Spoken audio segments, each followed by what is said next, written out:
They demoted me to desk duty during that shift. I wrote a patent, licensed it to our biggest client, and watched my old boss ask me for permission to use it.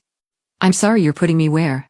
That's the only thing I managed to choke out as Mark, my boss, leaned back in his ergonomic throne, swirling his reusable Starbucks cup like it was a damn chalice. "Reception, Sharon," he said, with the smug benevolence of a man who just decided which of his dogs gets the smaller steak. "We're undergoing a departmental realignment, and your talents would be best leveraged in a more client-facing capacity. You're very warm." "Warm. Warm," he said, like a scented candle, like a Glade plug-in, like my 18 years of systems architecture, product innovation, and late-night server debugging sessions were nothing but a cozy afterthought. Now I've been insulted before. I've had code stolen, credit rerouted, been called aggressively competent by execs who couldn't spell SQL. But this was psychological napalm, an intentional career guillotine, gift wrapped in synergy speak. And I knew why. Ark had that sweaty glow of a man who just got away with murder. The Northwind project, my project, was suddenly too critical to be handled by just one person. And wouldn't you know it? Mark had graciously stepped in to stabilize it. Oh, and quick thing, since you've made it this far into the rage parade, 97% of you are listening to stories like this without subscribing. It's like watching someone light a corporate dumpster fire and not grabbing popcorn. Hit the like, smash the sub. It fuels our petty little revenge engine like nothing else. Anyway, he handed me the new schedule like he was offering a consolation prize. 4 weeks of reception coverage, pending team restructuring outcomes. Translation: until you quit or we find a way to fire you without an HR lawsuit. My name badge was already reprinted. I saw the second Owen coordinator smirking up at me from the glossy plastic. They had planned this. The paper was warm, freshly laminated. Mark probably microwaved it for extra insult. "You'll be a great front-facing asset," he said. Like I was a damn shelf at Bed Bath & Beyond. Clients love a familiar face. I stared at him hard, long enough for his contact lenses to dry out. And in that moment, in the second-hand air freshener and the click of his standing desk rising like a smug tide, I realized something. He was scared. Not of me, not yet, but of being average, of being outshined, of knowing deep in the fiber optic wiring of his soul that he had no ideas of his own. Mark was the kind of man who clicked undo and thought it made him a programmer. "Sure," I said finally. Reception sounds warm. I left the office with my spine locked and my jaw in pieces. I passed by the glass-walled conference room where my old team was getting briefed on my framework, now lovingly rebranded as the Mark methodology.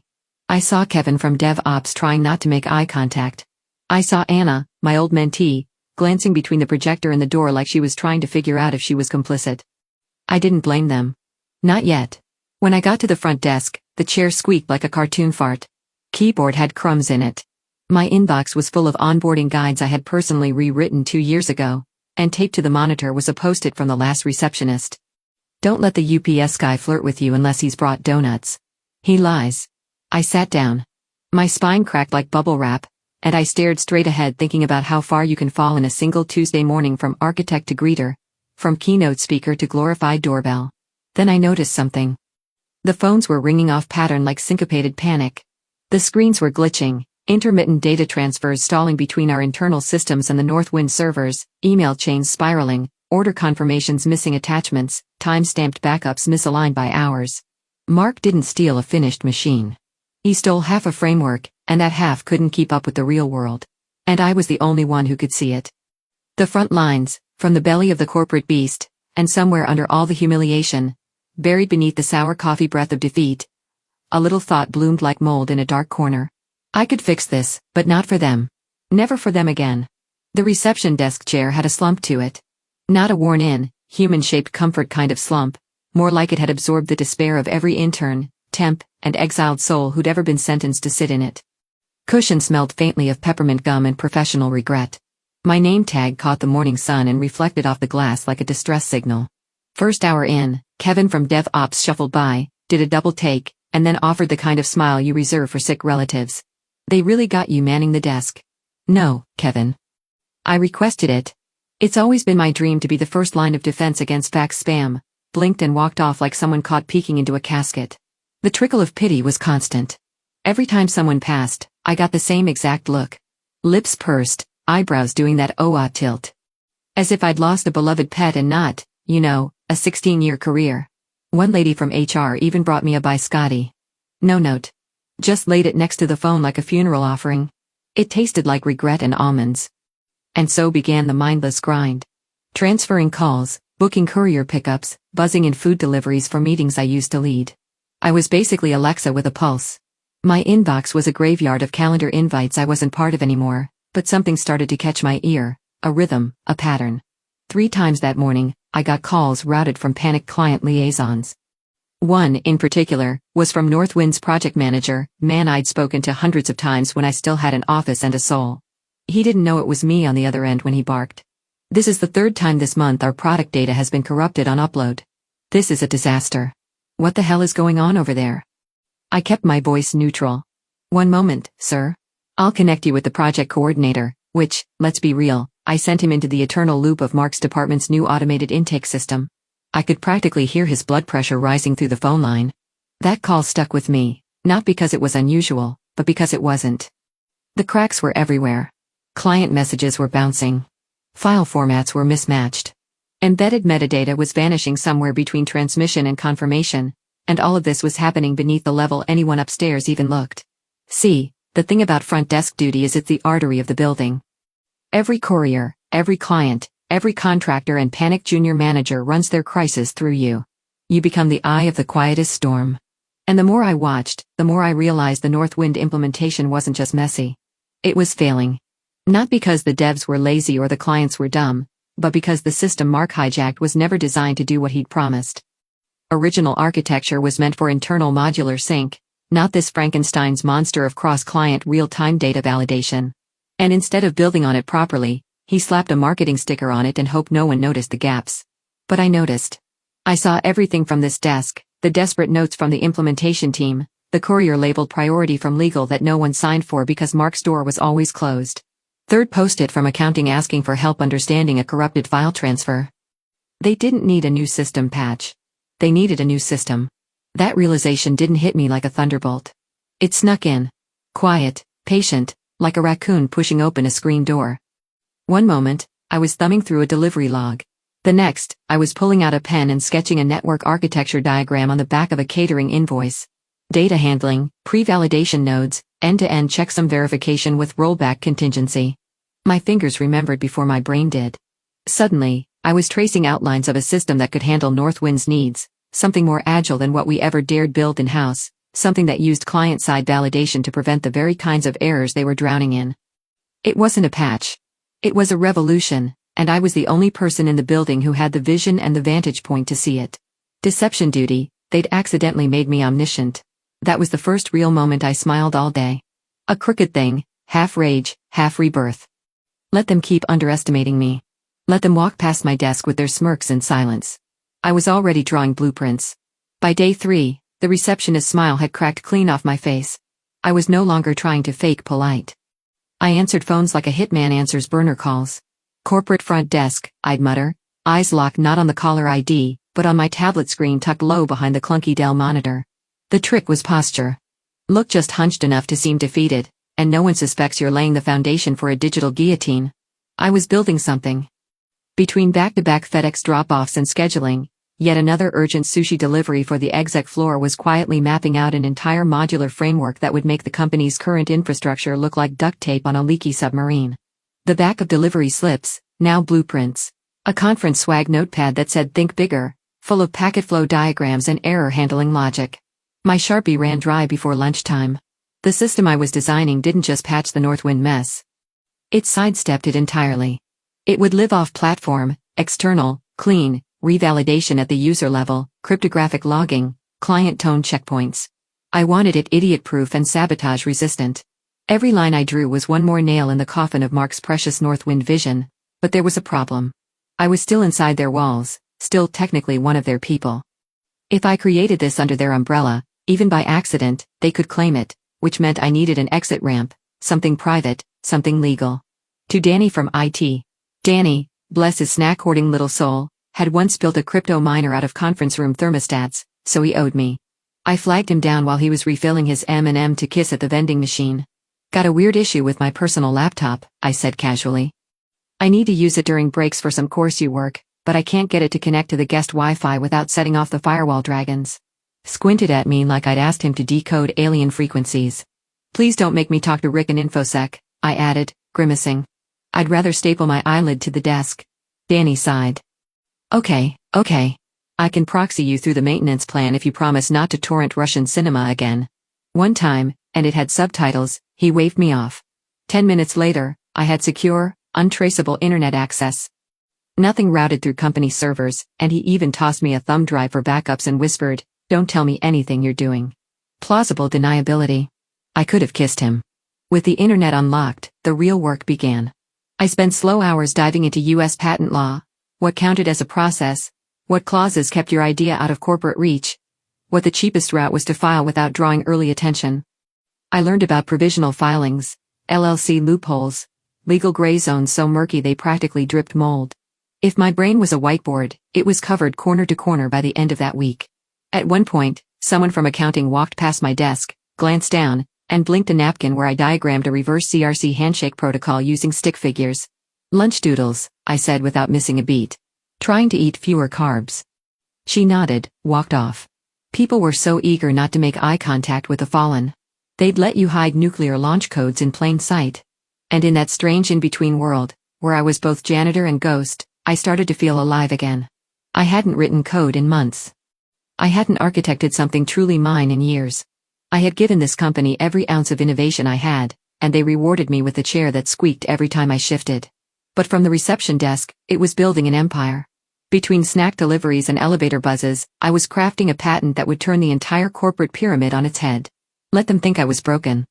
Let them see a desk jockey in discount flats. Underneath, I was soldering together a machine made of spite, logic, and industrial-grade ambition. And soon, very soon, they'd realize they'd given me the perfect view from which to strike. Click Submit Patent Application on a cracked tablet screen balanced behind the receptionist monitor while a guy named Todd from facilities droned on about a missing stapler. One moment, I was nodding along, pretending to care about industrial fasteners. The next, I was finalizing a legal document that would dropkick an entire department into the void. The name on the paperwork, Synergistic Workflow Solutions, LLC. Bland enough to dissolve into any spreadsheet. Sounded like a think tank founded by oatmeal. That was the point, camouflage. The LLC went live the next morning, registered in Delaware because, of course, I even picked the most forgettable font for the logo, Arial. Not even bold Arial, just Arial. Corporate invisibility cloak. The patent itself was clean, watertight, and carefully worded to avoid language I'd ever used in our internal documentation. Every diagram redrawn, every process step reframed. I triple-checked metadata, buried the filing deep under generic keywords. You'd have better luck finding Atlantis in a Tupperware warehouse. But this wasn't just about protecting the design. Filing the patent was defense. What I needed next was offense. Because if I waited for Mark's team to fail and for someone upstairs to maybe notice, I'd be stuck playing corporate Hunger Games for another year. No. This wasn't about being right. This was about forcing their hand. So I picked up the phone. Northwind. I knew their CTO, Russell Patel. I'd worked with him on a side project years ago when both our companies still believed in collaboration over politics. A smart guy, terrible at small talk, excellent at sniffing out cost inefficiencies. I called his assistant from a burner number and pitched myself as a third-party consultant from, wait for it, Synergistic Workflow Solutions. I used a fake voice, little scratchier, slightly more Midwestern. Think Linda from procurement after 2 mimosas. Left a message saying I had a solution to the data corruption issue plaguing the Northwind pipeline and that I could save them millions in rework, audit downtime, and client churn. Didn't expect to call back so fast. 2 hours later, my burner buzzed during lunch while I was pretending to label ink cartridges. It was Russell himself. Walk me through it, he said. So I did. 50 minutes in, he asked if I could demo it that week. I said absolutely. Just needed to prep the visuals. Translation, stay up until 3 a.m. in my bathtub, rewriting my flowcharts to look like they'd been made by a consultant with a graphic design minor. Over the next 2 nights, I built a pitch deck so clean it practically glowed. Charts, cost comparisons, live error logs, I scraped from publicly exposed debugging points. Nothing confidential, just embarrassingly sloppy. I made their current system look like a game of telephone played by drunk raccoons. My solution, elegant, modular, secure. I wrapped it all in bland consultant speak, client-validated logic tiers, layered authentication reconciliation, basically corporate catnip. When I walked into that video call, I wore a blazer over pajama pants and angled the camera up just enough to hide my receptionist badge. Russell didn't care. He saw the numbers, saw the fix. By the end of the call, he said 7 words that made my palms sweat cold. Can we license this exclusively and immediately? I took a beat. Absolutely. I'll have my legal send over a draft agreement. My legal was a $39 template from an online doc service that promised Fortune 500 grade and had a cartoon owl as their mascot. Edited it to sound terrifying, and sent it from a Gmail address linked to my LLC domain. By Friday, it was signed a multi-year exclusive licensing agreement between Northwind Corp and Synergistic Workflow Solutions, LLC. The patent was locked. The terms were binding, and any attempt to reverse engineer the system without authorization, breach of license, penalties, legal hellfire. Printed the contract on the office printer at 7:43 a.m. while the cleaning crew was still vacuuming under the cubicles, folded it, filed it in my personal briefcase under the tab labeled ticking time bomb. Back at my desk, I buzzed in a guy delivering a box of branded water bottles for some team-building workshop upstairs. "Receptionist," he said, tipping the box onto the counter. "Rough gig." I looked at him. Smiled like a wolf in a cardigan, not for long. The meeting took place at 2 p.m. sharp on a Thursday, which meant I had exactly 6 minutes to pretend I was going on a break, slip into the abandoned side conference room next to the vending machines, and launch a corporate coup wearing drugstore mascara and a borrowed blazer that smelled faintly of cat pee and peppermint snaps. The webcam flicked on. There he was, Russell Patel, CTO of Northwind, his permanent expression of skeptical constipation. I used to hate that face. Today, it was the most beautiful thing I'd seen since coffee. "Thanks for making the time," I said, keeping my voice pitched just business casual enough to sound like someone who charges $450/hour to tell you your firewall's insecure. "No problem," he said, eyeing the file I just shared. "You're the consultant from Synergistic." "That's right. Done some quiet work in compliance architecture and validation pipelines. Nothing public-facing, all white label, which was technically true because nothing existed until 72 hours ago, and I was the only employee, the founder, and the janitor." He clicked through my deck, expression tightening as he moved from the diagnostics page to the side-by-side architecture diagrams. I watched his brow furrow, then rise, then twitch, telling me this system would eliminate 95% of our current revalidation loops. "Minimum," I said, tapping the screen. "Most of your bottlenecks stem from cascading translation mismatches between upstream file structures and downstream compliance confirmations. You're manually correcting for what should be pre-validated at the point of origin." He sat back, the kind of lean that meant you just rearranged his whole worldview. "We've been patching symptoms, not solving the problem." "That's not uncommon," I said, smiling with a practiced humility that could curdle milk. "A lot of orgs hit this wall. Legacy infrastructure grows in layers like a hoarder's attic. Our process just clears the path." He stared at me, then opened a second window. I heard furious typing, probably pulling internal numbers, cost projections, or maybe just slamming his keyboard from joy. "How scalable is this?" "Finitely modularity by design. The patent protects both the logic flow and the pre-authorization framework so no one else can touch it without triggering a license breach." He stopped typing. "You filed the patent already?" "Provisional and utility," I said, and held up a folder with the filing confirmation like I was showing him baby photos. And that's when it happened, when I felt it, that shift, the silent tremor under the floor. Because suddenly, Russell wasn't looking at a vendor. He was looking at leverage, a life raft, a way to get Northwind's whole pipeline back on track without begging for internal devs to patch things until Q4. "How fast can you implement this?" "We don't need to. It's licensed tech. We provide the framework and integration keys. You install it on your side. No internal build required." He rubbed his temple. "Jesus. Okay. What's your rate?" Named a number so high, I nearly gagged on it. He didn't blink. Just said, "Send the agreement." I already had it ready, drafted, digitally signed. All I had to do was hit send, which I did. And within 10 minutes, the e-signature came back through, complete with timestamp, initials, and legal footnotes. Northwind now had an exclusive license to use my patented system for 5 years with automatic renewals, penalty clauses for breach, a clause that required them to notify all vendors of the new required standards within 2 weeks. Translation: Mark's team would be legally forced to comply with my system, or they'd lose the contract. As the meeting ended, Russell nodded once, almost reverently. "Brilliant work. I'll have my infrastructure lead start prepping integration on our end. This solves everything." "Glad we could help," I said. "Let me know if you need anything else." The call ended. Sat there for a full minute, staring at my reflection in the darkened screen, smiling, not wide, just tight, bone deep because I'd done it.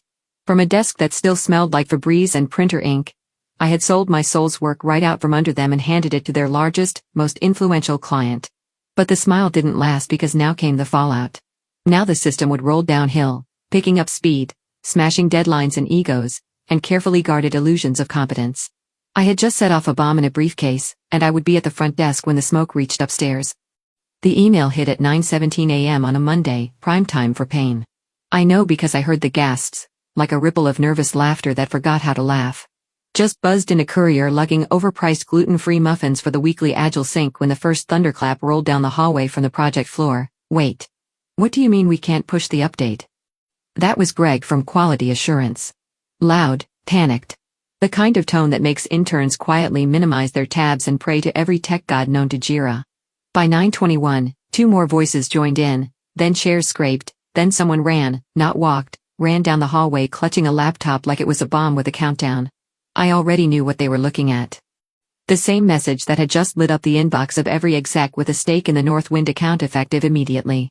All collaborative data transfers and workflow implementation between Northwind Corp and redacted company name must comply with the standards and processes outlined in our licensed agreement with Synergistic Workflow Solutions, LLC. Please see attached documentation and compliance schema. Deadline for initial confirmation, 10 business days. Full compliance, 30. The attached documentation was 27 pages of legally dense ironclad architecture. My watermark encoded in the metadata and a patent number splashed across the top like a warning shot. Every module was sealed. Every workflow version locked. They couldn't copy it. They couldn't rebuild it. They couldn't even touch it without tripping a license violation. By 9:36, the Northwind account manager was downstairs demanding to know why our system isn't even halfway ready to integrate, and the receptionist, me, had the absolute pleasure of transferring him to Mark's line while sipping lukewarm breakroom coffee and pretending not to grin. It was beautiful. Mark didn't show his face for the rest of the morning. His door stayed closed. The blinds were drawn. But I heard him through the thin drywall, through the frantic pacing, through the slightly muffled, "No. We're not changing platforms. This is a misunderstanding. I'm getting clarification now, clarification." "Sure, Mark. Go ahead and clarify why your most important client just jammed a legal crowbar into your project timeline and demanded total compliance with a system you didn't build, don't own, and sure as hell can't fix." Meanwhile, I sat at the front desk like a wax statue of calm, forwarding calls and jotting down fake names for the guest sign-in sheet just to pass the time. Mr. Chad's spreadsheet visited twice that morning. By lunchtime, 4 emergency meetings had been scheduled. 2 of them conflicted. The new intern cried in the supply closet. Greg from QA accused a junior dev of sabotage, and I watched it all from my swivel chair like a queen watching court jesters stab each other with paper clips. The irony, they still didn't know it was me. They were scrambling through the documentation, combing through license clauses, trying to figure out what SWS was. Some outside consultant, probably, maybe a competitor trying to edge in. Nobody suspected the quiet woman with a broken badge reader and a drawer full of sugar packets was the one holding the detonator. And Mark was drowning. The Northwind contract was the backbone of his performance review. He paraded it around like a prize pig for the last 6 months. His whole promotion package was tied to seamless integration and forward-leaning client-first infrastructure. Now how he couldn't even open the damn schematic without consulting legal. That's when I heard it, his voice rising through the vents during a call with someone upstairs. "No. We can't meet the milestone. Not unless we redesign the pipeline, yes, from scratch, no. I don't know how long that would take. I told you we had it under control." Then the slam of a fist on wood. A drawer opened. A cabinet maybe. Papers shuffled.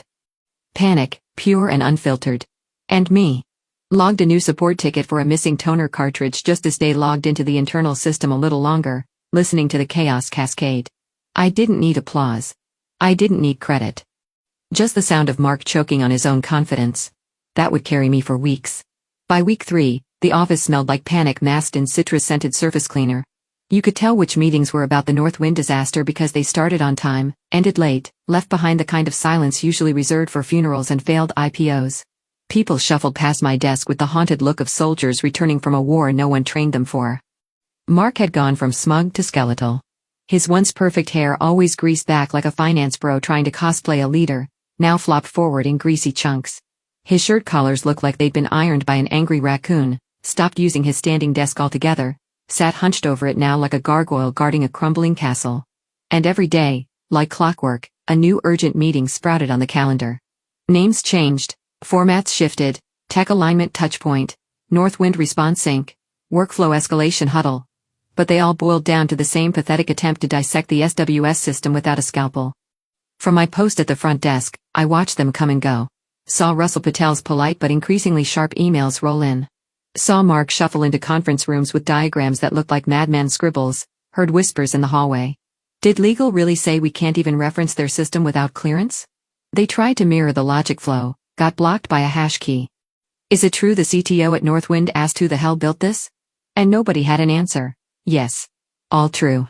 Sipped my gas station coffee, signed for Mark's quinoa salad delivery, and logged each meltdown with the precision of a scientist observing a controlled burn.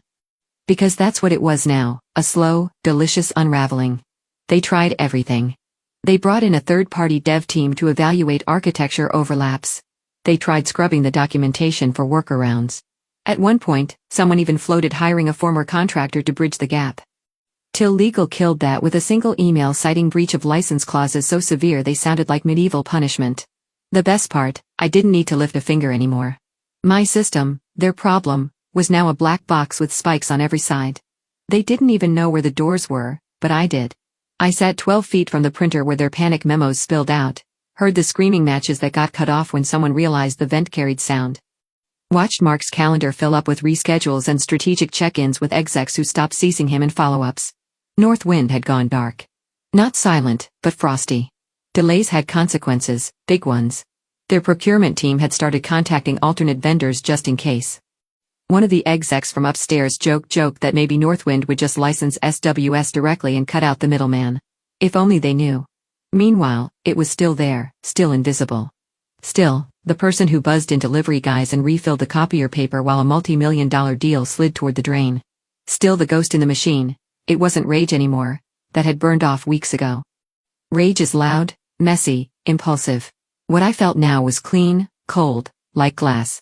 Mark was circling the drain, and the only person who could throw him a rope was the woman he thought he buried. But I wasn't coming to save him. I was polishing the knife.